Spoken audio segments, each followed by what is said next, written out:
Bonjour tout le monde et bienvenue sur ma chaîne YouTube. Aujourd'hui, je vais vous montrer comment utiliser un logiciel vraiment spécifique et vraiment bluffant qui est Wondershare Hydromax. Outil puissant pour créer des diagrammes professionnels, des schémas, des organigrammes et bien plus encore. Je vous mettrai bien sûr le lien du site Wondershare Hydromax dans la description de cette vidéo. Restez donc avec moi jusqu'au bout de cette formation. N'hésitez pas à vous abonner, à cliquer sur la cloche pour recevoir les notifications des vidéos à venir et à cliquer sur le pouce. A tout de suite.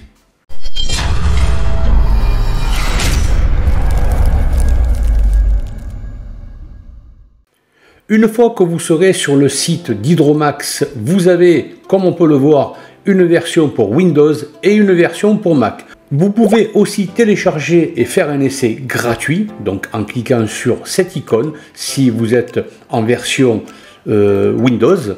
Et vous pouvez aussi vérifier, bien sûr dans le cas où ce logiciel vous intéresse, et sincèrement il va vous bluffer parce qu'on va voir un exemple ou deux. Vous cliquez sur prix et vous aurez les différents tarifs que Hydromax vous propose. Donc là vous avez un tarif avec plan perpétuel ou plan normal. Vous pouvez aller plus loin pour avoir bien sûr d'autres applications qui sont liées à Hydromax. Vous avez, comme on peut le voir, pas mal de possibilités. Donc une fois que vous aurez téléchargé et installé ce logiciel, je vais aller sur mon bureau. Vous aurez une icône qui est ici. Je vais cliquer afin d'ouvrir Hydromax de Wondershare. Une fois Hydromax ouvert, nous pouvons vérifier que l'interface est assez soignée, donc est très simple d'utilisation. Par exemple ici, je peux ouvrir un dossier existant. Donc là, j'en avais mis deux sur le cloud. J'avais fait des tests, bien sûr. Je peux bien sûr à tout moment les supprimer, mais je pourrais revenir dessus pour y travailler dessus. Donc là, je vais effacer pour supprimer ce dossier. Je vais revenir au point de départ, c'est-à-dire accueil.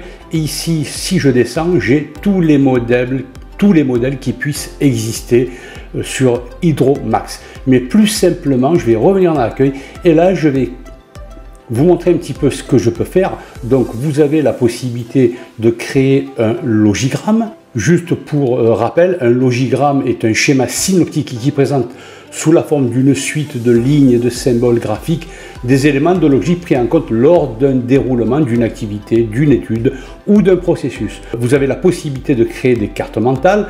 Donc nous allons voir un petit exemple tout à l'heure, différents organigrammes. Et là, comme on peut le voir en dessous, nous avons une multitude de modèles pour quelques outils que ce soit. Donc là, par exemple, diagramme de base, si je clique dessus, j'ai des modèles prédéfinis que je peux utiliser. Graphique et diagramme, c'est pareil. Vous avez quand même une large possibilité d'outils prédéfinis que vous pouvez vraiment utiliser. Plan d'étage, ben là je pense que c'est plutôt pour les architectes. Si je clique dessus, là vous voyez, je peux aussi bien sûr sur les modèles prédéfinis déplacer. Je vais le mettre par exemple ici. Voilà, bon, je m'y connais pas du tout, donc là je vais dézoomer avec ma souris afin de voir au mieux ce plan. Donc ici je vais fermer ce plan pour ne pas enregistrer, pour revenir à l'accueil. Si je souhaite créer un autre fichier, je remonte un petit peu, je vais cliquer sur nouveau. Et ici, donc comme on peut le voir, j'ai la possibilité de créer des diagrammes de flux, des organigrammes, des plans d'étage, comme on l'a vu il y a 2 secondes, une carte mentale, des diagrammes de Gantt. Ça, c'est pour la gestion de projet. C'est super efficace comme outil. Moi, j'en avais créé sur Excel. Ça m'a pris un temps fou, avec différentes fonctions. Et avec cet outil, je sais que maintenant, je pourrais créer des diagrammes de Gantt. Et je vais y aller. Ouais. Donc, si je souhaite, par exemple, un modèle prédéfini, je vais cliquer sur... Je vais fermer cette feuille. Diagramme de Gantt, je ne le vois pas. Donc, je vais aller ici dans Plus pour voir les autres possibilités. Comme je vous l'ai dit, c'est de la gestion de projet. Donc, je vais cliquer dessus. Diagramme de Gantt, il est ici. Et voilà, donc soit je crée un diagramme de Gantt modèle vierge, je le fais de A à Z, soit je reviens en arrière ici et je prends un modèle préexistant. À mon humble avis, ce sera beaucoup plus simple. Donc si je clique sur ce diagramme, là j'ai plusieurs options. Par exemple, là je vais cliquer sur options et ici par exemple je peux mettre date de début. Là il y a le 27/11/2019, mais bien sûr vous pouvez changer la date en prenant ce calendrier 2024. Donc là je vais laisser faire et la date de fin. Ensuite, si vous voulez travailler le samedi et dimanche, eh bien, vous cochez samedi et dimanche. Vous pouvez bien sûr changer les horaires. Ici, je vais décocher samedi et dimanche. Là, par exemple, je peux mettre le pourcentage d'avancement. Et ici, la monnaie de référence. Bon, c'est pas des dollars, c'est des euros. Et ici, je mettrai bien sûr le montant du projet. Donc, je vais fermer ce diagramme de Gantt et je vais revenir dans Accueil. Ici, par exemple, je vais cliquer sur Carte mentale et au même titre que le diagramme de Gantt, je vais cliquer ici sur Carte mentale. Soit je le crée de toutes pièces, donc je prends un modèle vierge. Donc ici, par exemple, si je clique sur plus, je vais avoir un sujet principal supplémentaire.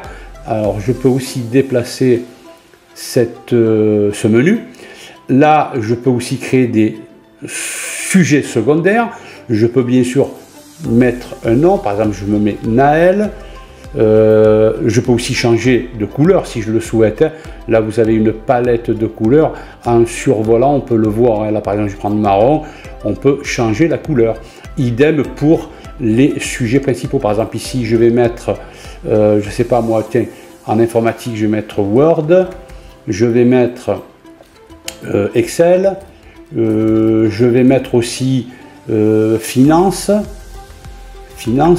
Donc là par exemple je me suis trompé, j'ai mis un sujet principal de trop, je peux le supprimer ici et ici en cliquant sur le sujet principal que je souhaite supprimer, sur la touche delete ou sup, je le supprime. Au même titre Word, si par exemple ici je clique sur le texte, je peux changer la police. Donc là vous voyez, la forme s'adapte, je peux le mettre en italique, voilà, je fais ce que je veux, c'est comme sur Word. Alors si j'efface cette carte mentale, j'aurais pu aussi, au même titre que le diagramme de Gantt, prendre un modèle préexistant. Si je suis en manque d'inspiration, voilà, par exemple je vais prendre celui-ci, je prends un au hasard, et je peux apporter les modifications. Là par exemple ici, je peux soit ajouter des données, voilà, un en plus, soit en retirer. Là je les ai tous retirés, mais si je me suis trompé, je peux tous les remettre en me cliquant sur le plus. Ce logiciel a tellement de possibilités qu'une journée ne suffirait pas pour tout vous montrer, quoi. Voilà. Donc c'était vraiment une présentation très sommaire que je vous ai présentée. Je vous invite à tester, si ça vous intéresse bien sûr, à tester cet outil formidable de Wondershare qui s'appelle Hydromax. Je vous rappelle que je mettrai le lien dans la description de cette vidéo, du site en tout cas, afin que vous puissiez éventuellement télécharger la version gratuite et le tester et voir ce qui peut vous apporter. Je vous donne rendez-vous dans une prochaine vidéo. À bientôt!